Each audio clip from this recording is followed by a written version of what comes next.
ठाणे जिल्हाधिकारी कार्यालयाच्या बाहेर बेरोजगार तरुणांनी ठिय्या दिलेला आहे।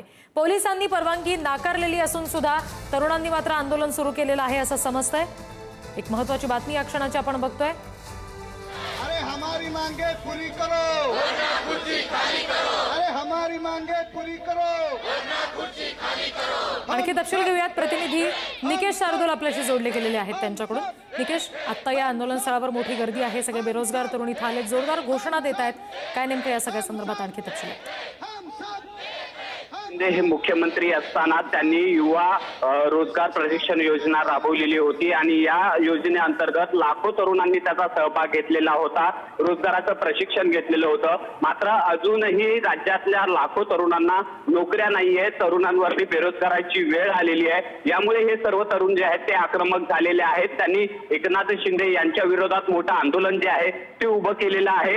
या आंदोलकांनी अगोदर एकनाथ शिंदे यांच्या निवासस्थानाबाहेर आंदोलनाची परवानगी मागितलेली होती, मात्र ती पोलिसांनी नाकारलेली आहे आणि त्यामुळेच या सर्व तरुणांनी आता एकत्र आहेत ठाणे जिल्हाधिकारी कार्यालयाबाहेर जे ते मोठं आंदोलन जे आहे ते उभं केलेलं आहे। राज्य सरकार विरोधात आणि एकनाथ शिंदे यांच्या विरोधात जोरदार घोषणाबाजी जी आहे ती सुरू केलेली आहे। यंदाची दिवाळी ही मामाच्या गावाला जाऊन करू असं त्यांचं एक ब्रीद वाक्य आहे। एकनाथ शिंदे हे लाडक्या बहिणींचे भाऊ आहेत, मात्र त्यांची जी मुलं आहेत ती बेरोजगार आहेत। त्यामुळे ह्या आंदोलनाला मामाच्या गावाला जाऊया असं या आंदोलकांनी नाव दिलेलं आहे आणि काळी दिवाळी करण्याचा मानस जो आहे तो या सर्व बेरोजगार तरुणांनी केलेला आहे। त्यामुळे या आता आंदोलनाकडे राज्य सरकार किंवा उपमुख्यमंत्री एकनाथ शिंदे कशा प्रकारे फक्त हे पाहणं महत्वाचं असणार आहे। काही फलक सुद्धा या सगळ्या तरुणांच्या हातात दिसत आहेत, त्या फलकांवर नेमकं काय लिहिलेलं आहे निकेश?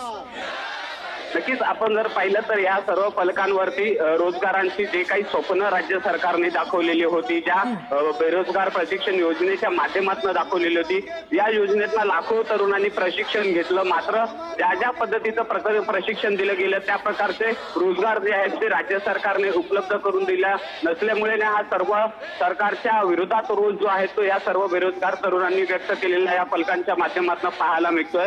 या मामाच्या गावाला जाऊया, काळी दिवाळी साजरी करूया असं या सर्व तरुणांचं ब्रीद वाक्य जे आहे ते या आंदोलनात असलेलं पाहायला मिळत आहे।